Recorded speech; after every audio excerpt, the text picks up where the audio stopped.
రాజశేఖర రెడ్డి గారి పెళ్లి జరుగుతున్న సందర్భంలో చాలా మంది ఇన్వైట్ చేస్తున్న రాజకీయ నాయకుల్ని, అందులో భాగంగానే చంద్రబాబు గారిని కూడా పెళ్లికొచ్చి వాళ్ళని ఆశీర్వదించాలని కోరడం జరిగింది. చాలాసేపు రాజశేఖర రెడ్డి గారి గురించి, వాళ్ళ ఫ్రెండ్షిప్ గురించి, వాళ్ళ రాజకీయ ఇనిషియల్ ప్రస్థానంలో జరిగిన విషయాల గురించి అన్ని గుర్తు చేసుకున్నారు, మాకు గుర్తు చేశారు. చాలాసేపు మాట్లాడడం చాలా సంతోషం అనిపించింది. వచ్చి ఆశీర్వదిస్తామని మాటించారు.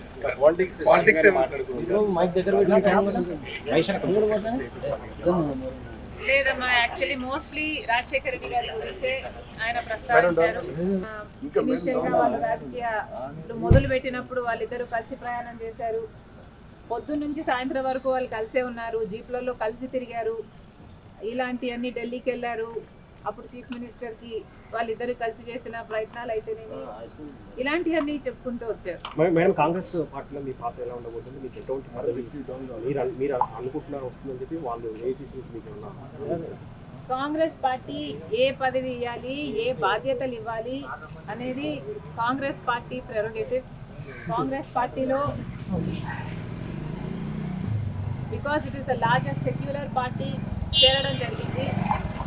రాహుల్ గాంధీ గారు ప్రధానమంత్రి అయితేనే మన దేశానికి మంచి జరుగుతుందని, కమ్యూనల్ వైలెన్స్లు తగ్గుతాయని రాజశేఖర రెడ్డి గారే రాహుల్ గాంధీని ప్రధానమంత్రిని మనస్ఫూర్తిగా చేసుకోవాలి అనుకున్నారు. కాబట్టి అదే జరగాలి, అది జరిగితేనే మన దేశానికి మంచి జరుగుతుంది అని చేరడం జరిగింది. ఇంకొకసారి చేరిన తర్వాత వాళ్ళ చేతుల్లో మనం పెట్టుకున్న తర్వాత వాళ్ళు ఎలా ఆదేశిస్తే అది నమ్మకంగా చేయాల్సి ఉంటుంది.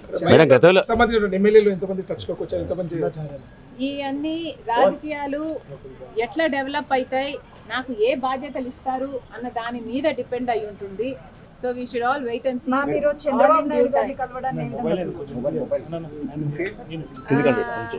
చంద్రబాబు గారిని చూడని ఏ విధంగా కలవడం ఏ విధంగా చూడొచ్చు అంటే, మామూలుగానే ఒక ఫ్రెండ్లీ ఎన్వైరన్మెంట్లో అందరం చూస్తే బాగుంటుంది. నేను లోకేష్ గారు ఒక ట్వీట్ నాకు రిప్లై చేశారు. ఆ సందర్భాన్ని కూడా రాజకీయంగా చూడకండి. చంద్రబాబు గారికి ఒక క్రిస్మస్ కేక్ మాత్రమే పంపడం జరిగింది. ఒక కేకే కదండి, ఆ కేక్ అంటే మేడం ఇప్పుడు మేడం ఈ చర్చ అంటే ఏంటంటే, ఆ కేక్ కూడా మేము ఒక చంద్రబాబు గారికే పంపలేదు, ఇక్కడ కేటీఆర్ గారికి, కవిత గారికి, హరీష్ రావు గారికి, ఇట్లాంటి వాళ్ళకు కూడా పంపడం జరిగింది. యాక్చువల్లీ ద బ్యాక్గ్రౌండ్ ఇస్, రాజకీయాలు అన్నది జీవితాలు కాదు, రాజకీయం అన్నది మా ప్రొఫెషన్. మేము ప్రజల కోసం చేస్తున్న ఒక సర్వీస్.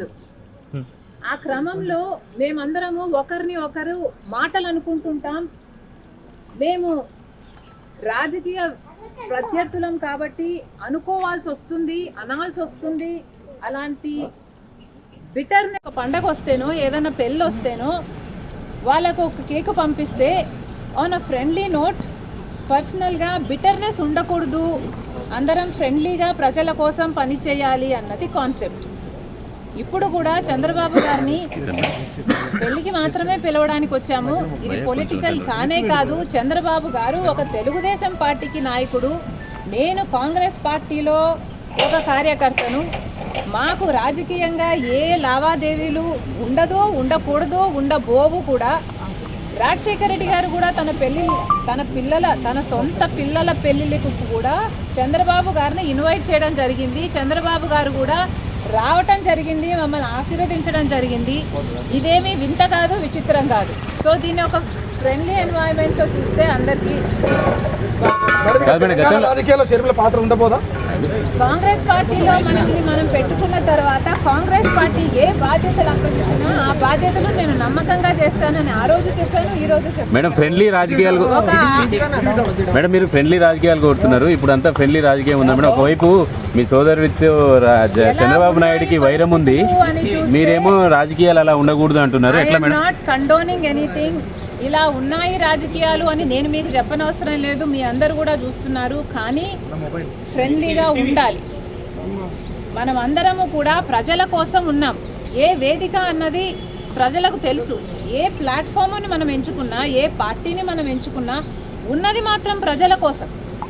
సో ప్రజల కోసం నమ్మకంగా పనిచేద్దాం. పార్టీలు ఉన్నది, లీడర్లు ఉన్నది ప్రజల కోసం, స్వార్థం కోసం కాదు అన్నది నా అభిప్రాయం. చంద్రబాబు నాయుడుకి